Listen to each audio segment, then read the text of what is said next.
It's been actually 12 months since I was last standing here, and it was when I was launching my book on Commonwealth trade. I'm just immensely grateful for the Freedom Association for supporting me during that work, and also for inviting me back here today. So thank you very much, and thank you, Ruth Lee, as well, for supporting me. Let me first recap and say that the Commonwealth, unlike the EU, is a collection of 54 states that are united in a free association, not a customs union, which consists of developed, developing, and emerging economies. And they are in every habitable continent with common language and common law, their notable features.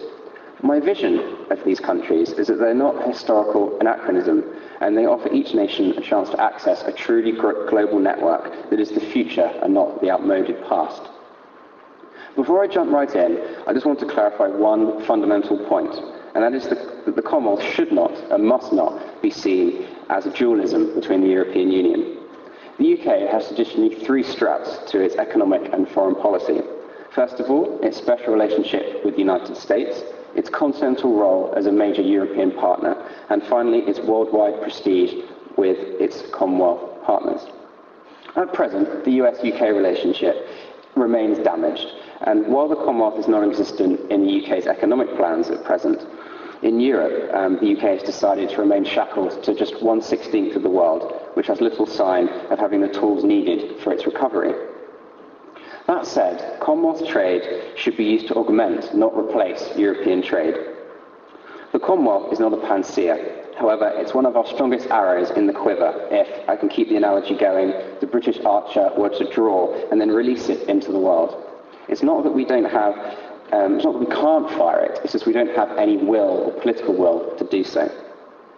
On a further point, I would just like to say that the US is the UK's largest trading and investment partner, so any discussion about Britain's place in the world shouldn't just include the Commonwealth, it should also include the United States of America. Now, since 1 year has gone by, I thought I'd give the audience an update on what has happened with Britain's relationship towards the Commonwealth with regarding trade. And to be frank, not much has. The Commonwealth Minister was replaced during last year's reshuffle. Out went Lord Howell with a long and distinguished fact for championing the cause of Commonwealth trade. But in came Hugo Swire. And in his first year, on reflection, he hasn't done that much, and his term has been uneventful. But that said, I still wish him well, and I want to see what he's doing in 2014 during the Commonwealth Games. But he did write in the Daily Telegraph in January this year, and it was actually about Commonwealth trade. If you just allow me to quote, he said, "Trade in the Commonwealth is booming, with member states collectively trading 1.5 trillion of goods and services each year, and there's clear potential to build on this in 2015 and beyond." I think it would be an interesting exercise to ask Mr. Swire what the government has done in the past year to promote trade with Commonwealth nations, and I really want to see that answer. But to date, I feel there's been little overall coherence for a Commonwealth strategy. However, there is a chance to redeem ourselves. With the biannual Commonwealth meeting and the Commonwealth Business Forum in Sri Lanka this year, it presents the UK with a chance to boost its output towards Commonwealth countries. As for Westminster more generally, there are a few MPs that actually talk up the Commonwealth, and that's a shame. But hopefully with free traders such as Dominic Raab here today, that I can work with him on that and get the Commonwealth higher up the discussion board. And the large problem isn't actually to do with the EU once you get rid of the entry for membership, which it brings. In fact, it's about perception, which is an extremely potent point in politics. This unfortunately starts from the top. I recently had the chance to visit Number 10 to discuss the potential of Commonwealth trade with their advisors. And to speak candidly, they didn't really know much about the Commonwealth, to my surprise, and they appeared bereft of ideas of how to promote Britain in the world. But I think what is needed is when David Cameron and William Hague visit Commonwealth nations, they should make this connection, paragraph 1, sentence 1, word 1. When Mr. Hague went to Australia last year, I read through his speech, hitting Control F on the keyboard, to find no mention of the word Commonwealth, despite him leading the Foreign and Commonwealth Office. And I think that's a terrible state of affairs. But the business department could do more as well, and as could the UKTI. But both seem preoccupied with their European partners, which is understandable, but I'm convinced that the UK can't go on seeing itself as merely a European power. What is of equal importance is the UK High Commissioners in Commonwealth countries, who represent us abroad. They need to make the case for increasing trade opportunities with the UK. Some already do, and they should be encouraged. However, they follow their master's cue, and what I mean by that is David Cameron, our Prime Minister. If Mr Cameron were to make a keynote speech setting out his vision of the UK competing in this so-called global race, then the Commonwealth must get a top billing along with the United States. This will send a signal downwards that Britain is open for and mean business with the Commonwealth. Though all is not lost. The UK is presented with an unrivaled chance to boost Commonwealth trade in 2014 during the Glasgow Commonwealth Games. BIS needs to orchestrate a trade event in Glasgow for SMEs, tech firms, manufacturers and startups to show the wider Commonwealth that the UK is a place to invest in, set up shop and import from. Importantly, the event should not just be about big business, businessmen should be able to get visas when they're entering the UK. If we can't get them in the door quickly and cheaply, they will just simply go to other nations who want them. Again, perception is key.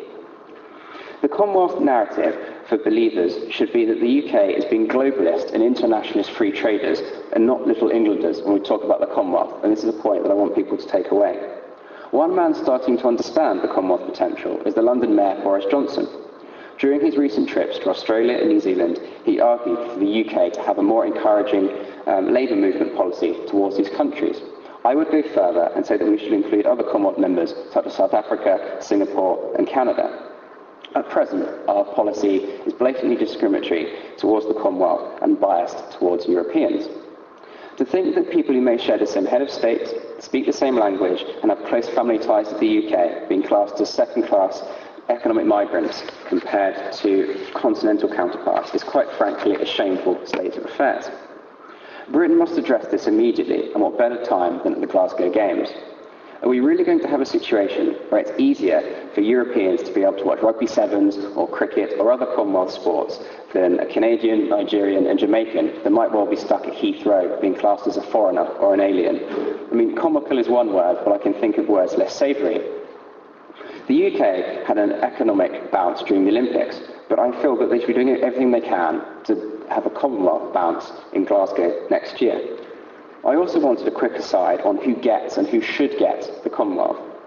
I had the opportunity to visit Canada last month, where I launched my book and Commonwealth Exchange. They understood the Commonwealth trade potential better than they do in the United Kingdom, and they're increasing their economic ties with Asia and Africa. But during my time, I also bumped into a Kiwi while going up the CN Tower, as all good tourists do. He told me that he used to live and work in London, but he had to leave because of the immigration system, and he was annoyed that Europeans had a favourable advantage against himself. And as any rational person would do, he never returned. Here the UK lost his potential and his ability to generate wealth. Surprisingly, China also gets it. They're sending 120 delegates to the Commonwealth Business Forum that I mentioned earlier. China isn't even in the Commonwealth, but it's been invited because it's courting the Commonwealth over the last couple of years. And I just wonder, will the UK be doing likewise? And I don't think I'll be putting a bet on it anytime soon. And the government hasn't even confirmed whether it's sending a top official like Lord Green in BIS or any UK businesses. Now, the Tories should get the Commonwealth. As a party of business, both big and small, it should understand the advantages that Commonwealth ties bring. I'll continue to make the case to MPs who are willing to listen, and the grassroots of the party here today can help me on that mission. I also want a word on young people and education, because that is also important. We must get the Commonwealth trade message across to them. If they do not see that it will add value to their lives, then they will simply ignore it and sadly lose their minds and hearts to the wider Commonwealth potential. Young people, and I just about include myself in this bracket, understand that the EU has so-called opportunities. For example, free movement of travel, the Erasmus programme for studying, and the so-called single market, to name a few. But what do people know about the Commonwealth, and especially the young? For me, we must make the Commonwealth more inviting to young people, and we should make the UK more inviting to the Commonwealth. The UK should provide young people an horizon that's far more distant than the European borders. David Cameron talks about being in a global race, but by being more interactive Commonwealth citizens, we can get a head start in this global race. The Commonwealth offers young people and people in general a chance to study, travel and work with nations in every habitable time zone and every continent. As for studies more specifically, mutual benefits are there to be seen. For example, people from Malaysia, Botswana and Trinidad and Tobago can and should have a better chance to study law, accountancy and business in the UK, because as Commonwealth nations we share a common or similar system.